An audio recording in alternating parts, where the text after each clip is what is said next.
Good evening. I'm Ray Richardson, producer of Say Brother. Tonight, we're presenting a special program on the Black Rebellion in New Bedford. According to the press, the trouble began Wednesday night, July 8th, around 10:30 p.m., when police arrived in the West End section of town, one of two black areas, to tear down a barricade which was blocking off the junction of Kempton and Ash Streets.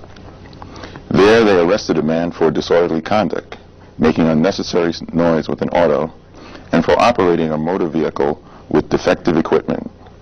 The arrest allegedly touched off a rock and bottle throwing incident with black teenagers. At least 4 policemen and 1 fireman were hurt. On Thursday, July 9th, a community resident, Ronnie Cruz, accused police of throwing rocks and touching off the Wednesday night incident.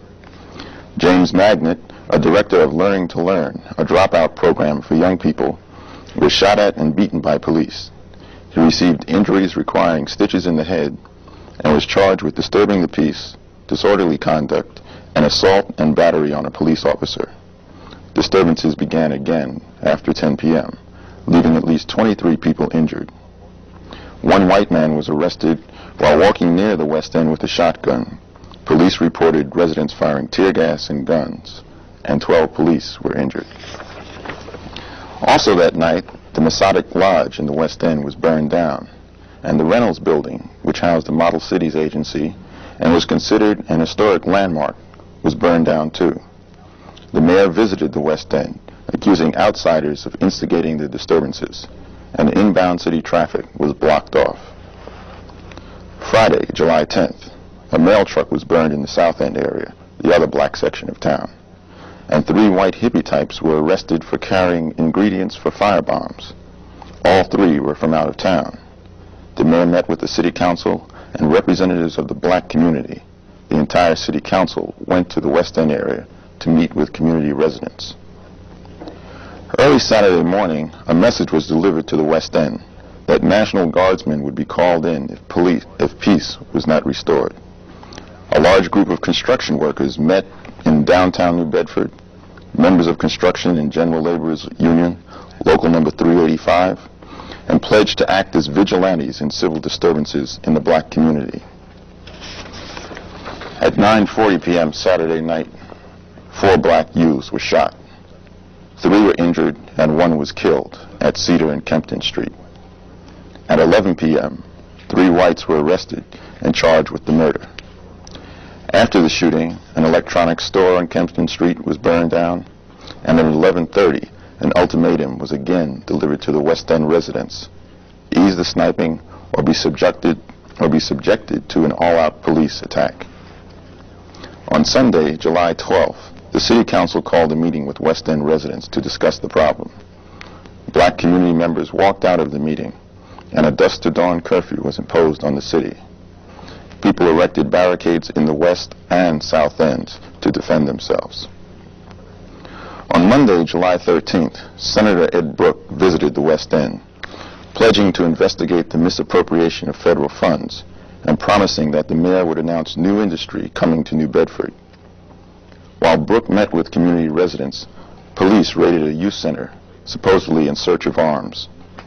Later, Mayor Rogers agreed to meet some of the demands of the black community. But that same day, a city councilman, Councilman Kaltzman, stated, and I quote, "I'll be damned if I'll knock out 500 white men's homes to integrate 5 Negro families. We'll build a housing where we want to build it. The beggars are not going to be boss here." End of quote. On Tuesday, Project Rumor Control was set up by a local radio station. West End residents accused police of violating curfew agreements and entering the West End Monday night to arrest 2 blacks. Police denied the accusations. On Wednesday, Mayor Rogers announced that New Bedford is eligible for federal assistance in unemployment, training, and education. Later that day, funeral services were held for Lester Leamer at a local funeral home. These capsulized reports give only a sketchy and one-sided interpretation of the real situation in New Bedford. But this information is essentially what was reported in the white news media. We all know how it sounded. Black folks have gone wild again, you know, like we do every summer. One of the reasons people in Boston and New Bedford don't know what's going on is because the news media has talked about incidents rather than deal with the real issues. Because we couldn't find out the true story from the establishment media, on Friday, July 10th, Say Brother went to New Bedford to find out what was really happening there. Today, New Bedford is a dying city. The fishing industry is disappearing, and many of the canneries have shut down. At one time, there were over 70 textile mills in the city. Today, there are only a handful. The city has a population of 100,000.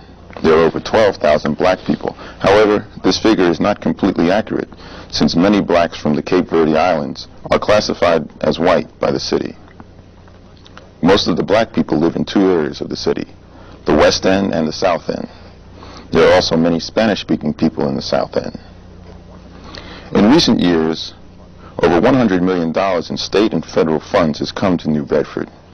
Yet, for the black community, conditions have gotten worse.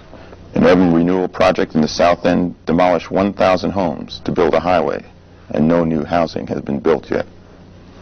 2 years ago, the black community issued a list of 80 demands to the previous mayor, Edward Harrington. The demands were around the issues of education, recreation for young people, communication between the black communities and the city administration, housing, and police. Under this regime of that mayor, several meetings have been held. And under the administration of the present mayor, George Rogers, meetings have been held also with black leaders. Yet the results have seldom satisfied the people of the predominantly black and Spanish-speaking West and South Ends. The New Bedford unemployment rate is 80%, twice the national average. The black unemployment rate is 35%, 8 times the national average. We spent 6 days talking with brothers and sisters in New Bedford. The stories we've brought back are told by the people who live there in their own words. What is called obscenity is left in because it's part of that story. On Saturday afternoon, Tom Shepard of the Boston Globe, who went down with Say Brother, talked with a group of men in the West End area who feel very acutely the economic pains that grip New Bedford. We talked with some of them to find out what the deep-rooted issues are that caused the recent disturbances. We decided to take from that ourselves. We're going to deal with this problem. Okay, well, this is about jobs, right? Jobs? I mean, this is part of the problem. This is about us being left out ever since past 10 to 15 years. If a man got a job today for $30 a week, he better not quit it. White people treat us like rats. They try to corner us, but they don't realize you corner a rat, there's only one thing you can do, is jump back. A rat attacks. When he is cornered, he attacks, and that's just what we're doing right now. They want to know the reason why this started, because they cornered us. They cornered us. They put our backs against the wall, and we just flew back. We just retaliate, and we got them. We got them, and they know it, and they're scared. They don't want this, but they know if they don't do something about it, this is going to continue. We're going to get down, and we're going to do our thing. We'll wipe out any place they want us to wipe. We'll wipe out downtown if we have to. Because we're ready to die, baby. We want to do our thing. We want our rights. We want everything here that belongs to us. We ain't got nothing. They got all these programs coming out and say, yeah, we're going to get you this, brother. We're going to get you no housing. 4 years, 5 years they had these programs going. We ain't got shit. Man, we still standing on this corner waiting for the government to go ahead and say, do it. We're going to do it. Don't worry, brothers. We'll take care of you. The white man over there, don't worry, black people. We'll take care of you. They ain't doing nothing. They ain't doing a damn thing. Ask this little young brother long enough. We had enough of this. You tell him I'm tired of sitting, and so the brothers are. We're tired of sitting down here waiting for the government to go ahead and say, well, we're going to take care of you. Hell with it. We'll take care of ourselves. We'll get what we want our own way. If we have to wipe out the city to do it, we'll do it. If this is what they want, we're going to do it this way. 1970 years. Right. The revolution has come. Well, I've been through incidents where I've been looking for jobs ever since I got out the service, and then I finally 3 years ago, and I finally decided that it was time for me to get some kind of a training where I could benefit. And 3 years till today, I finally got myself a trade. And this trade hasn't accomplished me nothing because I've been running every 2 months looking for a job. And I'm tired of it. And these other brothers, they know just what I'm going because they've been through it too. And the kids look at us today and say, why should we get an education? Why should we get a training when this brother like me and other brothers ain't accomplishing nothing? You get trained, you don't get a job. Anything like you were trained right. to do what? Do carpentry work. Right. Okay. I'm a cop. I consider myself a carpenter. Were you promised a job? I was never promised a job. Well, I mean, were you given assurances that you'd be able yes, to get after I got out of school, I was guaranteed a job. That's what I mean. And the man told me to work for $60-something a week. Carpenter. What the carpenters usually make? These carpenters bring $240 home a week. I'm a laborer and I make. And I'm not going to bring no $60 home for a wife and a kid to support. No. And this other incident, I went to the mayor and got a loan from him to go down to the Carpenters Union. And when I went down there, I handed the man the money. He said he didn't want it. And then he went and rapped to the man that I was working for that I never showed up to look for a job. Now this goes to tell you how they lie. And there ain't a black carpenter down there. All right, deal with this now. All right, see, like they said they're going to take care of us. They're taking care of us. Right, chef. The only thing that they haven't done is perform genocide. We're waiting for that, you know. But I'm going to tell you what, we're going to deal with them before they have a chance to perform any sort of genocide. Because the black people right now is the strongest weapon we got. The strongest weapon we got is unity. And right now we have got unity. We got it today. And tomorrow, and next week, and next year, and from now on. Because we got it. Okay, well, like, you weren't able to get a job, Bob. You know, I'm not talking about my personal self. I'm talking about every brother that will run up there after me and before me that hasn't accomplished nothing out of this. Okay, well, that's what I know. Why is this happening? Well, let me tell you why. Because I'm black. I'm black. For the unemployment office, when I got out of the war, I had a jet engine specialist. Well, they don't have no jet engines in this city. But when I went to go ply down that joint, they put me down as a common laborer, baby, and I ain't a common laborer because I have a trade. And it's specified in the occupational handbook of the Department of Employment Security. And they're going to put me down for common laborer. And when you're down as a common laborer, and if you're black, you're going to get any shit job that they got out there for you. And when you go down there, when they give you a card, they say, go down so-and-so. I don't have a car. I don't even drive. And I got to walk 3 goddamn miles to go to a place for the man to say, I'll call you. And they tell me the one job, and I'll be damned because this ain't no lie. They always say they wanted somebody to unload freight cars. Now dig this. How big as I am, they said I wasn't big enough. Can you dig that? Unload freight cars. Now what you gotta be to unload a freight car? When we talk about the white man going to war, you know, and not wanting to go to war because he's in college, would you think about the fact that the average black cat that ever went to college did it because he had to first risk his damn life to do it? This is what happens, you know. Most of our college graduates are GI Bill vets, all right? We served, and we came out, and we got our problems in these cities, and we think we know how to solve them. Man, postal workers in 1914 knew how to solve some of the problems before the riots first started. And we're out here now, and we can't solve them. I mean, you know, these cats say, you know, Papa pays and you go to school. All right, big deal, man. God damn it, my black boy goes to war, and he comes back, and he goes to school, and he's been black a long damn time. He's hurt, he's suffering, and then he can't even use his goddamn knowledge. It's the school situation, Manny. The school situation in New Bedford, as far as I can tell right now, is a pretty bad one, man. It's a lack.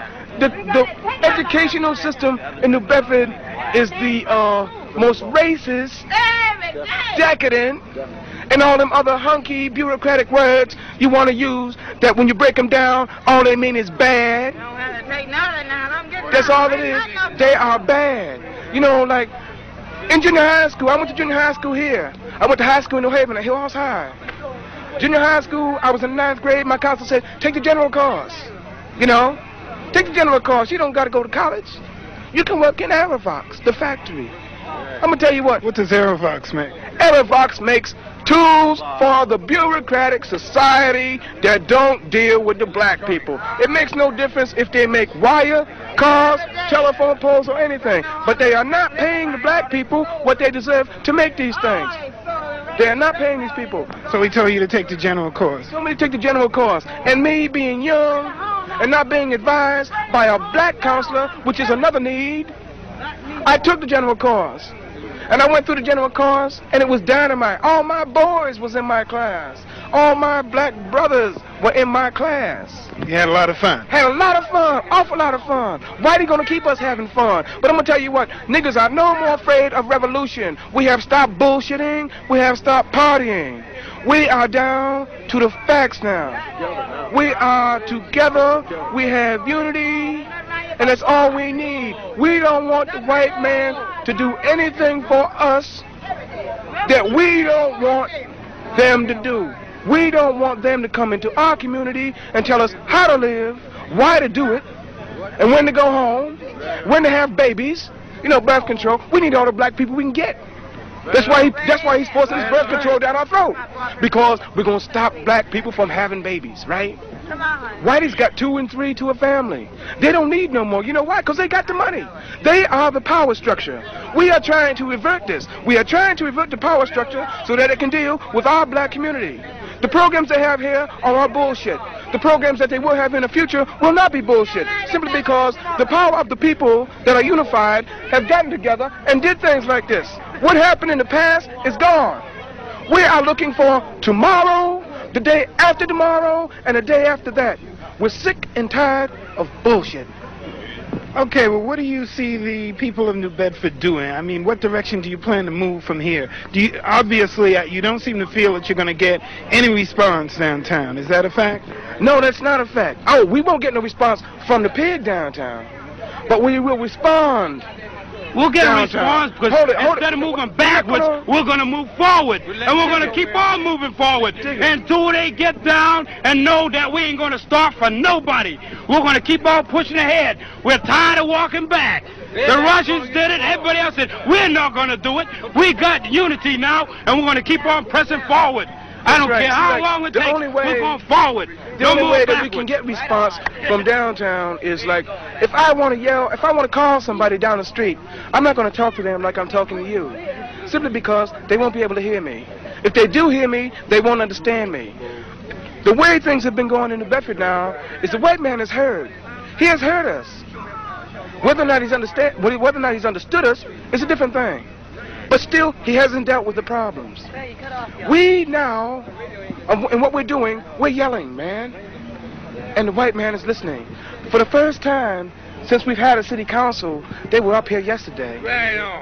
They were up here copying pleas and telling us that they're going to answer questions. And when we deal with them with a question, you know what they say? We'll look into it. I'm going to tell you what.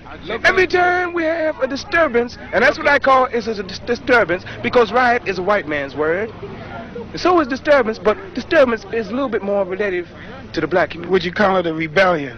I would call it a revolution. That's a better word. Thank you very much. I call it a start of something that is going to keep on going. It's going to go and it's going to keep on going until the white people know that we can be recognized, that we are human. Right. We're no pigs. We're no dirty down. We're filth or something that they want to call us. We ain't going back to Africa because I didn't come from Africa. And nobody else here came from Africa. And we ain't going back there. We're going to stay right here. We got it, and we're going to keep it. And they ain't going to throw us out. And what we don't have, we're going to get. They're trying to force the thing down our throats where Uncle Tom was a good nigga. Be like Uncle Tom and you will go far. Uncle Tom didn't go far. But watch this black community. Our reach right now is definitely exceeding our grasp. Because we can grab everything that's downtown. But we don't want everything that's downtown. We want everything for every black community that's here. Not here in New Bedford, but here. Nobody can see it. For a long time, New Bedford has been a sleeping giant. The giants woke up, and we looking for Jack the man that climbed the beanstalk. You know who he is? These white racist pigs that are holding the power structure. And I'm going to tell you what, we ain't going to chant feed five-fold from, we going to deal with it. We going to deal with it. With a thumb on the bone. We're going to deal with the problem because we have a problem. Black women historically have been the most discriminated against in employment. The black women of New Bedford are no different. They make up a large percentage of the 2,900 women on the welfare rolls of this city. They are locked into a vicious cycle of either welfare or menial jobs in the local mills. Saturday afternoon, I talked with some of the women. Where do you work? For Learning to Learn, and I'm a teacher counselor. Now, the problems, that you've seen from working in that program with the general problem of employment and kind of jobs that people are trying to get here? Yes. Well, you know that the problem is that there's hardly any summer jobs, and this program was for the kids to do their own thing. And what happened, well, I see the problem because actually the kids really didn't have the say, and this is what probably had caused some of the trouble here. Well, if you weren't working in Learning to Learn, which is pretty much a community thing, what kind of job, what kind of place is there where you could work around here? Factory. I'd probably be in a factory. Before I came on to Learn, I was working in an electronics place. And that's just about the only place where we could find a job is in a factory. Do most of the girls coming out of high school say go into factory jobs, or the other types of things that they can do? Yeah, mostly factory, because there's nothing for them to do. There's hardly any jobs the teenagers like to get. Well, there's the other? No, not really. They look, but then after they try, and nothing ever happens, So what are you doing now? I'm a learner. I'm going to the Learn to Learn program. How about you? Nothing. Have you thought about looking for a job? Many times, but there's just not anybody hiring. And especially with me being so young and not having a high school diploma, it's really harder. Well, nobody's hiring, or a lot of people aren't hiring now, they say, because of vacations and summertime. But what about the fall? Do you think that's going to change at all? No, it doesn't change anything. Because I've been out of school for about a year now, and I still haven't really gotten a job. What about other people who stayed in school with you? Have they been able to get things that they've gotten out? No, they haven't been able to get jobs either, really. They've been having just as hard time as we are. Yeah. Excuse me. Why don't you just step over this way a little bit so I can include you in? Yeah. Now, are you working now? No, I'm not. No, I'm unemployed. But you have a family? Yes. Right. What kind of problems do you think the whole unemployment situation presents, to you as a mother? Well, being the fact that I'm a mother and I have two children, this presents a problem. A lot of people don't want to hire you if you've got to take care of kids. You're the only one taking care of kids. They don't want to hire you. And they shouldn't be. Look, what are you supposed to do? You got two kids, you got to take care of them. Then they don't want you on welfare. So what are you supposed to do? Why don't they want you on welfare? Well, you take up taxpayers' money. You're not supposed to be on welfare. You're lazy. You're shiftless. We don't do nothing. Yet when we're out there looking for jobs, they don't want to give them to us. There's jobs out there to be had, but they don't want to give them to the black girls. And a lot of us are qualified to take some of them. They don't want to hear it. Well, has anything been done to try, put pressure on people to open up the job thing? Oh, yeah, they put pressure on for about a month, and then when about 5 girls get jobs, they take the pressure off, and they say, look, we got black girls, big deal, 5, and about 500, 5 black girls in a job. It's not helping those that ain't got no jobs. You were talking about welfare, and you're going to talk about your experience. Yeah, I wanted to go to work, and I went up there and I told them I want to go to work. I can't stand living off of welfare, being in poverty all the time. The money I get is just enough to pay my rent, buy my food, and the little things I need, and that wasn't much, right? So they said, your little girl's too young. I said, look, other people go to work, the kids are babies, So my kids, she says, no, you can't go to work. I said, what do you mean I can't go to work? As much as you're yelling about people on welfare don't want to go to work, don't want to do this, they're lazy, they're shiftless, and I'm coming to tell you I want to go to work, you're going to tell me I can't? She says, okay, go ahead and try it. So I went to work in the bank. So when I went back, I told my supervisor that I was working in the bank. He says, you're working in the bank? I says, yeah. He gonna call the bank and make sure I'm working. I said, now what kind of fool would I be to come up here and tell you I'm getting this money every week and I ain't getting it and you're gonna cut my check? Does that make any sense? So out the bank, I'm gonna go to college. They tell me they're not gonna pay my babysitter. Bank's not? No, the welfare is not gonna pay my babysitter for me to go to school because I was having a problem with babysitter. They're not going to pay my babysitter for me to go to school. You know, how do they expect you to get ahead if they're not going to help you? They're screaming you don't want to do nothing, you want to stay home, you want to be shiftless, yet they don't want you to get out there and do nothing. You know, this excuse, my kid's too young, they want you to wait till the kid's 3 years old. Then they can scream, look at her, she's sitting home, she ain't doing nothing. It's a whole lot of crap, man. They're keeping these mothers in. They don't encourage them to go to work. They got the WIN program. If you know about it and you're hip to it, you go out there and tell them, I want to go on it, right on. If you're not too hip to it about it, and they just explain it to you, and you say, well, you know, because a lot of the mothers have never worked, you know. They don't encourage them. They just tell them and say, well, they weren't enthused or they don't want to be bothered. What's the WIN program? Work Incentive Program. And how does that work? Well, they're going to either place you on the job working in a government building or something, local, state, or federal. And it's on-the-job training. Like, you really have to have experience so to get in one of these. If not, you'll go for training. Well, I've been for training through all these programs. And, like, they're not able to do anything right now as far as I'm concerned. And like they told me, you know, recently the lady, my social worker, asked me what I was going to do when I finished school. And I told the lady, I don't know. I'll probably be doing nothing. I'm not going to go down there. I've worked in the bank. They put me in the bank. I worked for a couple of weeks. I worked for 3 weeks. I worked 1 week and gave 2 weeks notice. Why did you do that? Why did I do that? Because, like, I wore a wig when I first went down there, right? That was fine because the lady, the personnel manager, she's telling me, gee, you look nice and everything. And, you know, I really look nice. But then I knew it wasn't me, and I just I couldn't go to work every day like that. So I took off my wig, and I wore my dresses, and they were a little short. And they come telling me, and I told them, and they didn't, you know, they didn't appreciate it. So rather than go through that, I said, I just quit, and I went to school. And well, I went to hairdressing school. I have my license. I worked a couple of years, and you know, it's only part time. You couldn't in a colored shop. You can't work because it's only the. You know, it's the upper class who's going to these shops and having their hair done, and it's not enough to give you a weekly income. What are some of the experiences that you've had in trying to find work? You know, trying to look around for something. Well, let's see. When I first got out of school, I worked. There was no jobs that I could go to with a decent pay, anyways. So I went on this youth corps. And I was on my own, and they were only paying $35 a week. And for the work we were doing the same work as the other people were doing, and they were getting more than we were because of our age. What kind of work were you doing? I was working in a hospital as a tray girl. And there was older people there, and they were getting paid more than we were because of our age.